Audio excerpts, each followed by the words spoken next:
बच्चों, आपका स्वागत है आपके अपने YouTube चैनल बेसिक मैथ में। जी हाँ बच्चों, आज हम आपको इसमें से क्लास 10th की मैथ जो एक्सरसाइज 1.1 है और इसमें से आपको रियल नंबर जिसे हम बोलते हैं हिंदी में वास्तविक संख्याएं, तो ये क्वेश्चन आपको इसमें से पहले क्वेश्चन से स्टार्ट करते हैं। पहले क्वेश्चन के हम आपको 2 क्वेश्चन इसमें से सॉल्व करके दिखाएंगे। इस तरह हम आपको पूरी एक्सरसाइज कंप्लीट इस वीडियो के माध्यम से प्रोवाइड कराएंगे, तो आराम से बैठ के इन क्वेश्चनों को सीखिएगा और लगाइएगा और अपने एग्ज़ाम को प्रूव कीजिएगा। अगर वीडियो पसंद आता है तो प्लीज़ चैनल को लाइक शेयर सब्सक्राइब जरूर कर लीजिएगा। मैं आपको 10th की मैथ के सारे क्वेश्चन यानी कि सारे चैप्टर आपको इसी तरह के वीडियो बना के आपको प्रोवाइड करूंगा। तो चलिए शुरू करते हैं अपने क्वेश्चन को। जैसे हमारे सामने ये क्वेश्चन है 140 अभाज्य गुणनखंड में लिखना है, यानी प्राइम फ्रैक्शन में लिखना है। ठीक है, तो इस क्वेश्चन को हमें बनाना है। तो इस क्वेश्चन को हल करने के लिए आपने LCM SCF निकालना सीखे होंगे। तो सबसे पहले इस क्वेश्चन को जब हल करते हैं तो आप यहाँ पर हल लिखेंगे। ठीक है, और फिर इसके बाद इन क्वेश्चनों को सॉल्व करना सीखेंगे। तो अब इस क्वेश्चन को सॉल्व करने के लिए सबसे पहले 140 है। ठीक है, तो 140, अब 140 को हमें यहाँ इसके फैक्टर लिखने हैं। तो 140 करेंगे, फिर इसके बाद लाइन खींचकर इसको यानी फैक्टर करेंगे। तो यहाँ पर ऐसे काटेंगे। तो देखो सबसे पहले ये किस नंबर से कटता है, तो सबसे पहले हम छोटी संख्या से काटते हैं। जब छोटी संख्या से काटेंगे तो छोटी संख्या से काटते हैं, 2 से काटते हैं। 2 से काटेंगे तो देखो एक तो 2 से कटेगा नहीं, तो दोनों संख्या लेंगे, 14 कटेगा। 2 सत्ते 14, 7 बार में जाएगा तो कितना आ जाएगा, 7 आ जाएगा। इस जगह कितना आ जाएगा, 0 आ जाएगा। ठीक है, फिर 2 से काटो। जब 2 से काटेंगे तो 2 1 2, 2 2 4, 2 3 6। ठीक है, 2 3 6 आ गया। इस जगह 1 बचा, इस जगह 1 आ जाएगा, 10 हो जाएगा। 2 पंचे 10 यानी 5 बार में ऐसे काट लो। फिर इसके बाद देखो 35 किस संख्या से कटेगा, तो 35 ना ही 3 से कटेगा नहीं, 4 से कटेगा नहीं, 5 से कट जाएगा क्योंकि इसके साइड में 5 है। तो 5 से काटते हैं। तो 5 का टेबल पढ़ो कि 35 मिल जाए। तो 5 सत्ते 35, 7 बार में आपको 35 मिल गया। फिर इसके बाद अभी भी ये कटेगा तो 7 से नंबर कट जाएगा, 7 इकन्नम 7 आ गया। अब इसके बाद देखो ये हमारा क्वेश्चन यहाँ से सॉल्व हो गया, 1 आ गया। अब इसको लिखना किस फैक्टर में, तो यहाँ पर लिखने वाली सबसे बड़ी बात आती है। तो अभाज्य गुणनखंड लिखने, तो अभाज्य गुणनखंड जितने लिखे उनको मल्टीप्लाई भी लिख लेते हैं, यानी 2 गुणे 2। फिर इसके बाद मल्टीप्लाई 5 आ जाएगा। फिर इसके बाद क्या आ जाएगा, मल्टीप्लाई 7 आ जाएगा। अब यहाँ पर जो संख्या 2 बार लिखी उसको ध्यान देना है। जो जैसे 2 बार लिखा है तो 2 लिखेंगे और 2 1 और 2 तो इसका स्क्वायर कर देंगे। फिर इसके बाद मल्टीप्लाई कितना है, 5 है तो 5 लिख देंगे। मल्टीप्लाई 7 है तो 7 लिख देंगे। यही हमारा फाइनली जो बन के आएगा, क्या बन के आ जाएगा, आंसर बन के आ जाएगा। चलिए आपको दूसरा क्वेश्चन इसी तरह सॉल्व करके दिखाते हैं। दोस्तों हमारे सामने ये दूसरा क्वेश्चन आ गया, तो अब इसको हल करेंगे। तो सबसे पहले आप यानी कि हल डालेंगे, सोल्यूशन लिखेंगे इंग्लिश मीडियम वाले। अब 156 है तो 156 है। यहाँ पर क्वेश्चनों में कोई हेर फेर नहीं है। आपको क्वेश्चन चाहे इंग्लिश मीडियम से हो चाहे हिंदी मीडियम से, दोस्तों क्वेश्चन सेम टू सेम मिलेंगे, क्वेश्चनों में कोई हेर फेर नहीं होगा। लाइन खींचने के बाद सबसे पहले देखेंगे हम छोटी संख्या से काटेंगे तो 2 से काटते हैं। 2 से काटते हैं तो 1 से काटेगा नहीं, 5 ये दोनों नंबर लेते हैं। जब इन दोनों नंबर को 2 से डिवाइड करते हैं, जब 7 बार में डिवाइड हो जाएगा, 2 सत्ते 14। अब इसके पास 1 बचा तो 1 इसके बगल में आ जाएगा तो 16 हो जाएगा। जब 16 हो जाएगा 2 से काटेंगे कितना आ जाएगा, 8 आ जाएगा। इसी तरह छोटा छोटा करके काटिएगा तो आपको काटने में आसानी होगी। फिर 2 से काटते हैं हम, 2 3 6। अब 1 है इसके बगल में आ जाएगा 18 को जब हाफ करेंगे 2 से काटेंगे तो 9 आ जाएगा। अब 39 किस नंबर से कटता है ये आपको ध्यान देना है। तो 3 से काटते हैं। तो देखो 3 इकन्नम 3 और 3 त्रिका 9। ठीक है, 13 बार में कट गया। अब 13 खुद एक नंबर है, इसे किसी से नहीं कटेगा तो अपने आप से कटेगा। तो ये हमारा इसका यानी फ्रैक्टेशन हो गया। ठीक है, अब इसको प्राइम फ्रैक्टेशन के रूप में हमें लिखना है, यानी कि इसमें से यानी अभाज्य गुणनखंड के रूप में लिखना है। तो वही आपको काम करना है। यहाँ पर जो संख्या 2 बार लिखी है, तो जो 2 संख्या जैसे कि यहाँ पर लिखते हैं, इसको मल्टीप्लाई में 2 मल्टीप्लाई 2 मल्टीप्लाई 3 मल्टीप्लाई 13। जो संख्या 2 बार में लिखी है, 3 बार में लिखी, जैसे 2 है ये 2 बार लिखा है, अगर 1 2 और होता तो इसकी जगह हम 3 कर देते, यानी 2 की पावर 3 कर देते। लेकिन जब 2 बार है तो 2 लिखेंगे ऊपर, मल्टीप्लाई करके 3 लिख देंगे, मल्टीप्लाई करके 13 लिख देंगे। ये 2 की जगह 3 भी हो सकता है, 4 भी हो सकता है, तो उसकी पावर हम ऐसे करके लिख देंगे। तो यही हमारा फाइनली आंसर बन के आ जाएगा। चलो अब क्वेश्चन नंबर आपको दूसरा कराते हैं। क्वेश्चन को आप ऊपर पढ़ पा रहे होंगे कि क्वेश्चन नंबर दूसरा है, पूर्णांकों के निम्नलिखित युग्मों से LCM एंड SCF ज्ञात कीजिए तथा इसकी जांच कीजिए 2 संख्याओं का गुणनफल जो कि LCM गुणे SCF है। तो जैसे कि ये हमारा यहाँ पर ऊपर पहला क्वेश्चन 26 एंड 91, इस जगह और भी लिखा हो सकता है। तो इस क्वेश्चन को हम सॉल्व करेंगे। जैसे 26, ठीक है, एंड लिखा है तो इस जगह एंड, फिर इसके बाद क्या है 91। तो इस क्वेश्चन को हमें सॉल्व करना है। अब इस क्वेश्चन को सॉल्व करने के लिए यहाँ से हम यानी कि हल स्टार्ट करते हैं, यानी कि हमारा सोल्यूशन जो स्टार्ट होता है। तो इसको यहाँ से ध्यान दीजिएगा, हल क्या है। 26 है, 26 के हमें यानी कि फैक्टर निकालने हैं। 26 को हम क्या लिख सकते हैं, अगर हम तोड़ के लिखें या इसका एलसीएम निकालें तो जब निकालेंगे तो 2 गुणे हम 13 लिख सकते हैं, क्योंकि 13 दूनाई 26, तो इस 26 को तोड़ के लिखना तो 13 दूनाई 26 ये लिख सकते हैं। और इसी तरह हम 91 को क्या लिख सकते हैं, ठीक है, तो 7 गुणे 13। अब आपके दिमाग में आ रहा है कि सर ये टूटेगा कैसे, तो ये कुछ ऐसे नंबर होंगे जिनसे ये डिवाइड होगा। तो 2 नंबरों से डिवाइड है तो 2 फैक्टर में हमें लिखना था 91 और 1 to 7 कर दिया, 7 into 30, 13 7 91 प्राप्त हो जाएगा, 13 दूनी 26 प्राप्त हो जाएगा। तो ऐसे करके लिखना है। तो जो यहाँ पर हमें यानी कि एचसीएफ प्राप्त हुआ है, अगर एचसीएफ के हाईएस्ट कॉमन फैक्टर जो एचसीएफ हमें यहाँ पर प्राप्त हुआ है वो 13, क्योंकि 13 इन दोनों में कॉमन है। जो संख्या इन दोनों में कॉमन मिल जाए वही हमारा क्या प्राप्त हो जाएगा, यानी कि ये एचसीएफ मिल जाएगा। अब एचसीएफ प्राप्त हो गया, अब इन्हीं संख्याओं में से हमें एलसीएम निकालना है, ठीक है। अब एलसीएम क्या होता है, एलसीएम सारी संख्याओं का मल्टीप्लाई होता है। तो याद करिए इनमें से कोई संख्या रिपीट ना हो तो वो आपको एलसीएम लिखना है। जैसे 2 है, फिर इसके बाद क्या लिखेंगे, गुणे 7 लिखेंगे। अब देखो 13 2 बार है लेकिन इसको हम 1 बार लिखेंगे, तो इसको ध्यान से समझते रहिएगा। ये लिख गए, अब इसको मल्टीप्लाई कीजिएगा, ठीक है। तो यानी कि 13 7 91 और 91 का दुगुना कितना होता है, 182 होता है, 182 होता है। यानी 13 7 91, 91 का मल्टीप्लाई 2 बार करोगे तो 182 आएगा। फिर इसके बाद अब इसकी हम जांच करते हैं। तो जांच कैसे करेंगे, जैसे कि एलसीएम बराबर एचसीएफ करना है। तो जैसे कि हमने यहाँ पर आपको लिख के बताया था, क्या बताया था आपके क्वेश्चन में होगा एलसीएम मल्टीप्लाई एचसीएफ, ठीक है, यही हमें करना था। तो ये हमें यहाँ पर प्राप्त करना है, निकालना है, फाइनल आंसर निकालना है। तो फाइनल आंसर निकालने के लिए वही हम प्रोसीजर करेंगे, उस फॉर्म में रख देंगे। तो इसको जैसे कि यहाँ पर हम क्या करते हैं, N1 और N2, जैसे इसको N1 मानते हैं और इसको N2 मानते हैं, मान लेते हैं, क्योंकि मानने में क्या जा रहा है, सिर्फ N1 मल्टीप्लाई N2 बराबर क्या लिखेंगे, LCM, ठीक है, मल्टीप्लाई HCF। अब इसमें रखना है, तो अब देखो यहाँ पर 26 है, ठीक है, तो 26 मल्टीप्लाई N2 का मान हमारा कितना है, 91 है, ठीक है। फिर इसके बाद क्या है, बराबर है N1 N2 का मान हो गया, ठीक है, 13 और 91 दो नंबर थे, N1 N2, तो ये हमारे यानी 26 और 91 यहाँ से प्राप्त हुए।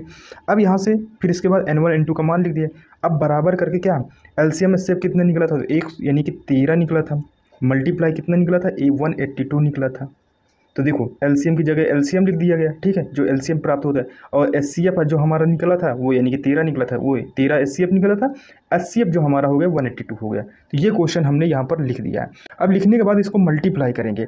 देखो जब इसका मल्टीप्लाई हम यहाँ पर करेंगे, मैंने मल्टीप्लाई कर लिया है, तो ये हमें 2366 आ रहा है बराबर, और जब इसका मल्टीप्लाई इसमें करेंगे तब भी इधर 2366 आ रहा है। तो दोस्तों ये क्या हो जाएगा, क्या आ जाएगा, ये इत सिद्धम हो जाएगा, यानी कि ये प्रूफ हो गया यहाँ पर हमारा जो क्वेश्चन पूछ रहा था, यानी दो संख्याओं का गुणनफल एलसीएम बराबर एलसीएम इंटू एचसीएफ के बराबर है। तो हाँ ये बराबर है, तो ये सही है, यानी सिद्ध हो गया, प्रूफ हो गया, यही आपको प्रूफ करना था। चलो एक क्वेश्चन और समझाते हैं ताकि और आसानी से समझ पाएँ, फिर दूसरे क्वेश्चन की तरफ बढ़ते हैं। तो दोस्तों ये हमारा दूसरा नंबर क्वेश्चन है, आप क्वेश्चन मिला लीजिएगा, वही क्वेश्चन मैंने आपको लिखा है। तो इन क्वेश्चनों को अब सॉल्व करते हैं, ठीक है। तो जैसे यानी कि 510 है, तो 510 इसको N1 मान लीजिएगा ताकि आपको समझने में आसानी हो, ठीक है। फिर इसके बाद यहाँ पर N1 हो गया, फिर इसके बाद इसका जो हम यानी कि गुणनखंड करेंगे, जब गुणनखंड करेंगे तो 510 का अभी गुणनखंड करके मैं आपको बता रहा हूँ। N2 का मान लिख लेते हैं। N2 का मान हमारा क्या है, यानी कि 92 है। अब जैसे ये आपको यहाँ के नंबर निकालने में दिक्कत जा रही है, तो यहाँ पर साइड में 5 10 का यानी कि एलसीएम निकाल एचसीएफ निकाल लेते हैं। अब 2 से डिवाइड करो, अब जब 2 से इसको यानी कि 2 दूनी 4, 2 बार में जाएगा, 2 दूनी 4, 1 बचा, 2 पंचे 10, फिर इसके बाद 5 में कट जाएगा। अब देखो ये 5 से कटेगा, 5 पचे 25, अब 5 एकन्नम 5, ठीक है, तो ये 5 एकन्नम 5 आ जाएगा। अब ये किससे कटेगा, अब इस कोई ऐसा नंबर होगा जिससे कटेगा, तो अब ये 17 से कट जाएगा, काट के देख लेते हैं। देखो 17 17 17 34 17 3 51, ठीक है, तो 17 3 51 3 बार में कट जाएगा, यानी 3 बार में आ रहा है। अब 3 से फिर इसके बाद 3 एकन्नम 3। अब जो संख्या यहाँ पर कट के आई है वही संख्या यहाँ लिखना है। तो ये तो आप निकाल ही लोगे, इसको करना आप आसानी सीख लो, नहीं सीखना है, नहीं सीख पा रहे हो तो आप मेरे यानी चैनल में जाइए, वहाँ वीडियो में आप सीख जाएंगे। तो अब देखो इस संख्या को लिखते हैं, पहले 2 लिखेंगे छोटा नंबर, फिर इसके बाद 3 लिखेंगे, फिर इसके बाद 5 लिखेंगे, फिर इसके बाद मल्टीप्लाई 17 लिखेंगे। ये हमारा रफ वर्क हो गया, तो इसको साइड कीजिएगा। अब 92 का है, 92 का जैसे मुझे मालूम था तो मैं ऐसे डायरेक्ट लिख लेता हूँ, लेकिन आपको बताने के लिए हम यहाँ फैक्टर इसके निकाल के बताते हैं।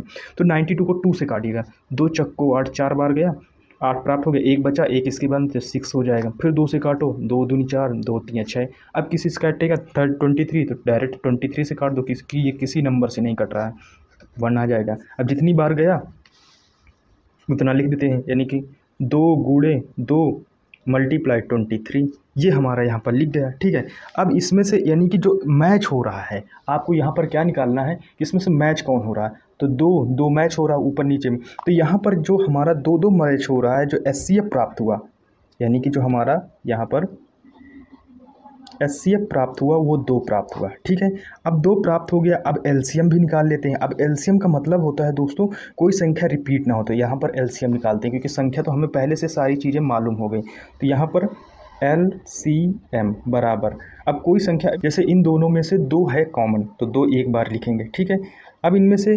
तीन कॉमन नहीं, तो हर संख्या एक ही बार लिखी जाएगी, रिपीट नहीं करेंगे। फिर इसके बाद क्या लिखेंगे, 5 लिखेंगे। फिर इसके बाद क्या लिखेंगे, 17 लिखेंगे। फिर इसके बाद क्या लिखेंगे, 23 लिखेंगे।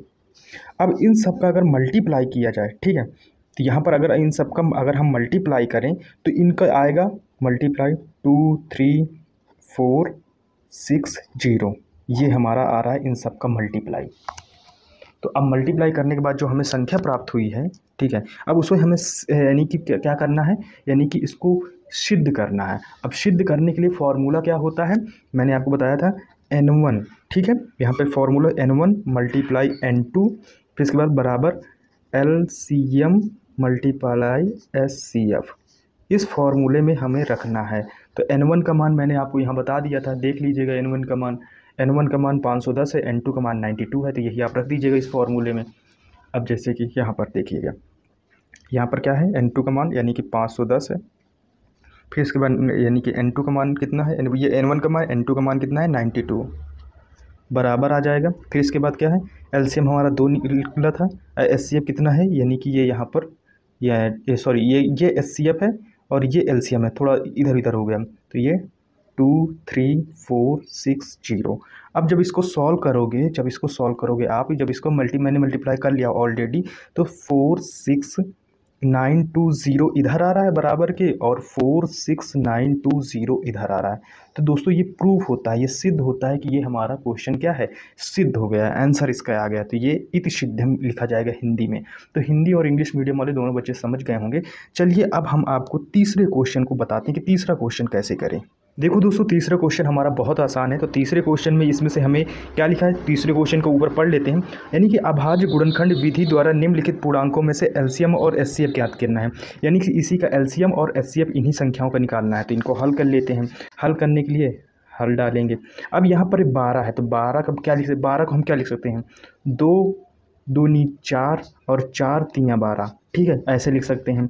अब 15 को क्या लिख सकते हैं, तो 15 को लिख सकते हैं 3 गुणे 5, 5 3 15 हो जाएगा। अब इसमें से 21 को क्या लिख सकते हैं, तो 21 को क्या लिख सकते हैं, यानी कि 3 गुणे 7, 7 त्रिक 21। आपको डिवाइड करके 2 नंबरों 3 नंबर जितने भी इसके फैक्टर बन सकते हैं वो आपको लिखना, ये ध्यान दीजिएगा। ठीक है, अब ये लिखने के बाद अब इसमें से देखो, इनमें से कॉमन क्या मिल रहा है, यहाँ यहाँ यहाँ 3 कॉमन है ना, तो इसका जो हमें एचसीएफ प्राप्त होगा वो क्या होगा, यानी कि एचसीएफ जो हमें प्राप्त होगा वो हमें प्राप्त हो जाएगा 3। ठीक है, अब यहाँ पर एलसीएम क्या होगा, तो LCM, तो ये तो आपको निकालना पड़ेगा। हर संख्या आपको एक एक बार करके लिखनी, रिपीट नहीं। जैसे इसमें से 2 है 2 है 2 है, ठीक है, तो 2 को हम कितनी बार लिखेंगे, 2, यानी कि 2 बार, क्योंकि देखो इसमें से संख्या पूरे सब में रिपीट नहीं हो रहा है। जब सब में रिपीट नहीं हो रहा तो 2 गुणे 2 पूरा लिखेंगे, क्योंकि 2 और इसी में से है, किसी में रिपीट नहीं हो रहा। अब 3 देखो यहाँ पर, तो 3 किस में रिपीट हो रहा है, इसमें तो मल्टीप्लाई सिर्फ 3 करेंगे। ठीक है, अब यहाँ पर देखो 5 एक ही है, तो एक बार 5 लिखेंगे। अब यहाँ क्या है, 7 एक है, तो 7 एक बार लिख देंगे। अब इन सब का मल्टीप्लाई करेंगे। ठीक है, तो 2 दूनी 4, 4 तियाँ 12, 12 पंचे 60, और 60 मल्टीप्लाई 7 चौक 28, यानी कि इसमें से आ जाएगा 420। ठीक है, तो ये हमारा फाइनली क्या बन के आएगा, आंसर बन के आ जाएगा। तो आपको ये क्वेश्चन तीसरा नंबर भी समझ में आ गया होगा। अगर इस तरह पहला नंबर अगर समझ में आ गया तो एक क्वेश्चन इसका और लगा देते हैं, ताकि आपको एक्सरसाइज हर मैं यानी क्वेश्चन का 2-2 क्वेश्चन आपको यहाँ पर सॉल्व करके बता रहा हूँ। देखो इसमें से हमारा दूसरा नंबर, यानी क्वेश्चन नंबर तीसरे का दूसरा हम सॉल्व कर रहे हैं, सेकंड नंबर सॉल्व कर रहे हैं। 17 23 एंड 29 है। ठीक है, तो यानी कि यहाँ पर हम वही क्वेश्चन करेंगे 17 बराबर। अब 17 को डिवाइड कितनी बार लिख सकते हो, तो 17 का कोई डिवाइड नहीं होता, तो एक गुणे कितना कर देंगे, 17 कर देंगे। अब 23 का करते हैं, तो 23 का यहाँ पर क्या डिवाइड होगा, एक गुणे 23, क्योंकि 23 के कोई गुणनखंड नहीं होंगे, आप करके भी देख लीजिए। 29 को क्या लिख सकते हैं, 29 बराबर क्या हो जाए, एक गुणे 29। तो ये क्वेश्चन आपका डाउट में रहा होगा, तो आप याद भी कर लीजिए। अब देखो इन सब में क्या कॉमन मिल रहा है, एक कॉमन मिल रहा है ना, तो यहाँ पर हमें जो HCF प्राप्त हो जाएगा, ठीक है, यहाँ पर जो हमें HCF प्राप्त होगा, क्या प्राप्त हो जाएगा, वो सिर्फ एक प्राप्त होगा। लेकिन LCM के लिए थोड़ी मेहनत आपको करनी पड़ेगी। LCM बराबर, अब LCM के लिए दोस्तों आपको सारे नंबर का मल्टीप्लाई करना पड़ेगा। तो सारे नंबर को मल्टीप्लाई करने के लिए यानी कि 17 मल्टीप्लाई 23 मल्टीप्लाई 29, ठीक है। अब जो मैंने मल्टीप्लाई किया है वो आपको यहाँ पर 11339, ये आपका मल्टीप्लाई करने के बाद हमें प्राप्त हो रहा है। मैंने रफ वर्क में कर लिया है, आप भी कर लीजिएगा, थोड़ी सी मेहनत तो करनी पड़ेगी। आई होप कि ये वीडियो आपको अच्छा लग रहा है, अच्छा लग रहा है तो सब्सक्राइब जरूर कीजिएगा। चलिए आपको हम चौथा नंबर क्वेश्चन सॉल्व करते हैं, जो कि आपका सबसे ज़्यादा डाउटफुल है। तो दोस्तों आप क्वेश्चन को पढ़ पा रहे होंगे, यानी HCF आपको 306 यानी 306 657 बराबर 9 दिया है। LCM 306 ब्रैकेट में जगह के और 657 हमें ज्ञात करना है, तो इसको फॉर्मूले में रख के हमें ज्ञात करना है, ठीक है। तो यहाँ पर N1 N2 का मान निकालना है। तो देखो ये N1 और N2 आपको मान जहाँ पर निकालना है, तो सबसे पहले जो मैं फॉर्मूला तो अभी नहीं, आपके क्वेश्चन को लगाने के साथ ही बताऊँगा, जैसे N1 और N2। अब N1 N2 आप कैसे फाइंड करोगे, ये आपको कॉमन सेंस थोड़ा सा लगाना है। जैसे यहाँ पर देखो 306 306 657 ये आपको कॉमन मिल रहा है, तो यही N1 N2 है। तो 306 यानी कि 306 आपका हो गया, और यहाँ पर कितना हो जाएगा, यानी कि जो N2 का मान हो जाएगा 657 57, ठीक है। अब इसका जो फॉर्मूला होता है, वो फॉर्मूला क्या होता है वो आपको लिख के बता देते हैं। तो यहाँ पर जो हमें प्राप्त करना है, तो यहाँ पर क्या प्राप्त करना है, यानी कि LCM गुणे HCF, ठीक है, बराबर N2 या N1 मल्टीप्लाई N2, ये हमारा फॉर्मूला होता है। अब इस फॉर्मूले में देखो जो हमें दिया गया है HCF दे दिया गया है, ठीक है, तो N1 N2 का मान दिया गया है, और 9 हमारा दिया गया है, वो क्या है, HCF का मान है। तो LCM बराबर जो हमारा बनेगा LCM, ठीक है, बराबर यहाँ पर क्या है, N1 मल्टीप्लाई N2, फिर इसके बाद आता है बटे HCF, ये हमारा यहाँ पर फॉर्मूला बनेगा। तो अब इस फॉर्मूले में सारे क्वेश्चन को रखना है। तो LCM बराबर क्या आ जाएगा, यहाँ N1 का मान क्या है, तो N1 का मान हमने क्या रखा है यहाँ पर 306, ठीक है, ये 306 आपको दिख रहा होगा, यहाँ पर 306, N2 का मान तो वही रखना है ये फॉर्मूले में। तो इस फॉर्मूले में हम अपना मान रखेंगे N1 N2, यानी कि 306 मल्टीप्लाई अब कितने 657, HCF का मान कितना है, 9 है, पहले से दिया गया है, ठीक है। जो यहाँ पर HCF का मान आपके क्वेश्चन में दिया गया है, ये HCF दिया गया है, तो ये यहाँ पर रखा गया है। तो आपको बस अब क्वेश्चन को यहाँ पर सॉल्व करना है। तो यहाँ से जब इसको काटेंगे, ठीक है, इसको काटेंगे, जब हम काट पीट के इसको रेडी करेंगे, LCM का मान निकालेंगे, तो वो 22338, ये हमारा फाइनली आंसर बन के रेडी होगा। देखो आपको काटने में दिक्कत जा रही होगी क्वेश्चन को, आपको थोड़ा, क्योंकि क्वेश्चन के जो इसमें से लंबे लेंदी काटने में दिक्कत आ रही होगी, तो ये तो आपके डेली प्रैक्टिस से आएगा, कैलकुलेशन करने से आएगा, तो ये काटना आप सीखिएगा। क्योंकि आपको यहाँ से जैसे मैं अगर काटता तो 3 से 3 3 9, और ये 10 बार में कट जाती, यानी कि 100 यानी कि 2 आता, ये काट लेता, फिर इसके बाद 3 से मल्टीप्लाई करके ऐसे काट के मल्टीप्लाई छोटा छोटा करके मल्टीप्लाई करता। चलिए आपको 5वां नंबर सॉल्व कराते हैं, यानी कि 5वां नंबर प्रश्न आता है, और 5वां नंबर थ्योरी से है, यानी कि आपको जांच करना है। क्वेश्चन क्या लिखा है आप पढ़ सकते हैं, जांच कीजिए कि क्या किसी प्राकृतिक संख्या n के लिए संख्या 6n अंक 0 पर समाप्त हो सकती है। तो यहाँ पर यानी 6n पर समाप्त करने की बात कर रहे हैं, तो 6n पर यानी कि अभाज्य गुणनखंड है, आप लिखिएगा यहाँ पर बराबर क्या लिखा है 2, यानी कि जो हम इसको लिखेंगे जब इस अभाज्य करेंगे मल्टीप्लाई 3 लिख सकते हैं, क्योंकि 6 का जो मल्टीपल होगा 2 गुणे, ठीक है, 2 गुणे 3 2 3 6 होता है, तो ये लिखेंगे, ठीक है। अब क्या, जबकि कोई प्राकृतिक संख्या 0 पर समाप्त होती है, उसे अभाज्य गुणनखंड 2 गुणे मल्टीप्लाई 5n के रूप में होता है। यानी कोई भी संख्या हो, अगर हमें 0 में समाप्त करना है तो इस जगह आपको 5 होना चाहिए, तब इसका यानी कि 0 में समाप्त होगा। जैसे कि अगर मैं फॉर एग्जांपल दूं 2 मल्टीप्लाई 5 कर देता n, 2 पंचे 10, जब 10 आता यानी 10n आता, तो देखो ये 0 में समाप्त हो रहा है, लेकिन हमारा 10 कहाँ है, ये तो एग्जाम्पल है, ठीक है, तो ये समाप्त नहीं हो रहा है।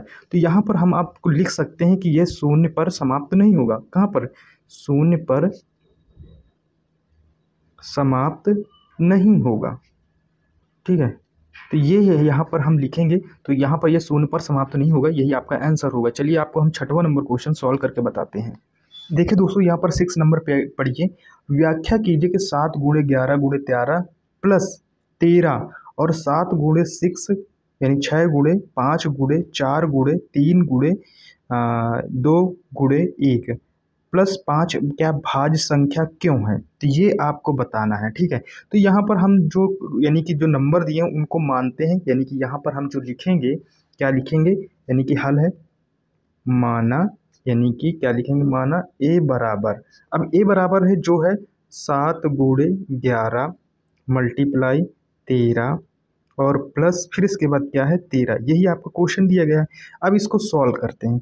जब सॉल्व करेंगे तो देखो यहाँ पर 13 को कॉमन ले लो, क्योंकि 2 बार 13 है ना, मल्टीप्लाई 7 गुणे 11 और प्लस क्या आ जाएगा, यहाँ पर प्लस 1 आ जाएगा, क्योंकि इन दोनों में से हमने एक कॉमन ले लिया था। जब दोनों में से ले लिया जाएगा तो एक ही बचेगा। अब इसको सॉल्व करते हैं। जब सॉल्व करेंगे तो यहाँ पर 13 11 से 77, ठीक है 77 और प्लस 1 है, ये ध्यान दीजिएगा, यही आपको ध्यान देने बात थी। फिर इसके बाद क्या आ जाएगा, यहाँ 77 71 हो जाएगा, तो यानी कि 13 गुणे 78 ये हमें यहाँ पर प्राप्त होगा। यहाँ पर हम देख सकते हैं यह एक भाज्य संख्या है, क्योंकि इसे अभाज्य गुणनखंड में एक को जोड़कर अन्य 2 गुणनखंड बन सकते हैं। जैसे कि माना बी वाला हम क्वेश्चन सॉल्व करके आपको बताते हैं। अब इसी तरह ये क्वेश्चन आपको सॉल्व करना है, यहाँ पर ऐसे आपको वहाँ पर यानी कि थ्योरी देनी पड़ेगी और कुछ नहीं करना है। अब यहाँ पर जैसे दूसरा उसी क्वेश्चन में दूसरा दिया है, बी बराबर लिखेंगे 7 गुणे 6 गुणे 5 गुणे 4 गुणे 3 गुणे 2 फिर इसके बाद गुणे 1 प्लस 5, ये हमारा दिया था क्वेश्चन। अब इसमें से देखो 5 यहाँ पर भी है और 5 यहाँ पर भी है, तो हमको याद रखना है कॉमन लेना पड़ता था, कॉमन ले लेंगे। ब्रैकेट में जो बचा हुआ है वो सब लिख देंगे। तो देखो 7 गुणे 6 बचा, ठीक है, मल्टीप्लाई 4 आ जाएगा, मल्टीप्लाई 3 आ जाएगा, मल्टीप्लाई 2 आ जाएगा, मल्टीप्लाई 1 आ जाएगा और प्लस 1 आ जाएगा। इसको ब्रैकेट क्लोज कर देंगे। अब इन सब चीज़ों को सॉल्व करो। जब सॉल्व करोगे ये हमारा आ जाएगा 5 मल्टीप्लाई 1008 प्लस 1, ये हमारा फाइनली बन के रेडी होगा। तो अब जब इसको सॉल्व किया जाएगा तो ये यानी भाज्य गुणनखंड इतनी समय है, लेकिन जैसे ही एक जुड़ जाएगा मल्टीप्लाई 100, अब 8 में 1 जोड़ तो 9 आ जाएगा। तो अब देखो ये कहाँ अभाज्य गुणनखंड के रूप में हो जाएगा। तो यहाँ पर हम लिख सकते हैं, क्योंकि इसे भी अभाज्य गुणनखंड में एक को छोड़कर अन्य 2 गुणनखंड है। ठीक है, अब यहाँ पर अगर 7वां नंबर क्वेश्चन आपको लगाना है तो बच्चों यहाँ पर क्वेश्चन नंबर 7 को पढ़िएगा। मैं आप पढ़ रहा हूँ और आप इस क्वेश्चन को समझिएगा। यहाँ पर लिखा है किसी खेल के मैदान में चारों ओर एक वृत्ताकार पथ है। इस मैदान का एक चक्कर लगाने में सोनिया को 18 मिनट लगते हैं, जबकि इसी मैदान का एक चक्कर लगाने में रवि को 12 मिनट लगते हैं। मान लीजिए वे दोनों एक ही स्थान पर एक ही समय पर चलना शुरू करके एक ही दिशा में चलते हैं, तो कितने समय में बाद वो पूरा प्रारंभिक स्थान पर आ जाएंगे। मतलब कि यहाँ पर देखो मैं आपको समझाता हूँ, एक सर्कल है, इस सर्कल से सब एक यहाँ से दौड़ना शुरू कर देता है, एक यहाँ से दौड़ना शुरू कर देता है, लेकिन कोई एक कब वो बाद में एक साथ मिलकर दौड़ना शुरू कर देंगे, ये टाइमिंग आपसे पूछा गया है। तो इसी टाइमिंग को यानी कि फाइंड करना है। तो यहाँ पर जो हमारा एक चक्कर लिखेंगे, एक चक्कर में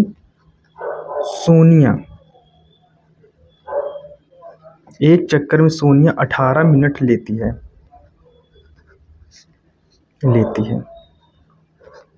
ठीक है, अब रवि का जो एक चक्कर लगता है,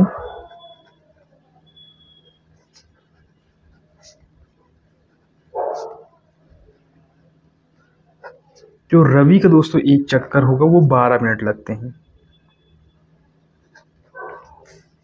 अब यहाँ पर इन दोनों संख्याओं का क्या लेंगे हम, एलसीएम लेने। इन दोनों का एलसीएम लेते हैं, क्या है यहाँ पर 18 और 12। ये वहाँ आपको क्वेश्चन सॉल्व करना है, मेरी राइटिंग पर मत जाइएगा, राइटिंग कभी मेरी अच्छी नहीं बनी। तो यहाँ पर जैसे आते हैं क्या है 18 का गुणनखंड कीजिएगा, तो 18 को पहले 2 से 2 नहीं 18 अब 3 को यानी वो 9 को काटेंगे, 3 3 का 9, तो अब इसको 18 गुणनखंड होंगे। 12 कर लेते हैं, तो देखो 2 से काटेंगे तो 2 दूनी यानी कि या 12 का 2 दूनी 4, 2 आ जाएगा और फिर 4 थे 12। अभी गुणनखंड हो गए इनके। अब जैसे ही इनके गुणनखंड हो गए या फैक्टर हो गए इंग्लिश में अगर आप देख रहे हैं, तो यहाँ पर इनका एचसीएफ क्या होगा। तो एचसीएफ में हम क्या बता रहे हैं, कोई संख्या रिपीट नहीं होनी चाहिए। तो 2 है, ऊपर भी 2 है तो एक बार नीचे 2 लिख लेंगे। 3 ऊपर नीचे है तो एक बार 3 लिख लेंगे। अब इन दोनों का मल्टीप्लाई कर देंगे 6, तो अब 6 आ गया। ठीक है, अब यहाँ पर हम फॉर्मूले में रख लेते हैं। तो यानी कितना समय लग रहा था, तो एलसीएम निकालना है। एलसीएम जो हमारा आएगा 18/12/6। अब 6 दूनी 12 और 18 का 18 दूनी 36, यानी कि यहाँ पर कितने मिनट लगेंगे, 36 मिनट लगेंगे। तो ये हमारा फाइनली बन के आंसर रेडी हो गया।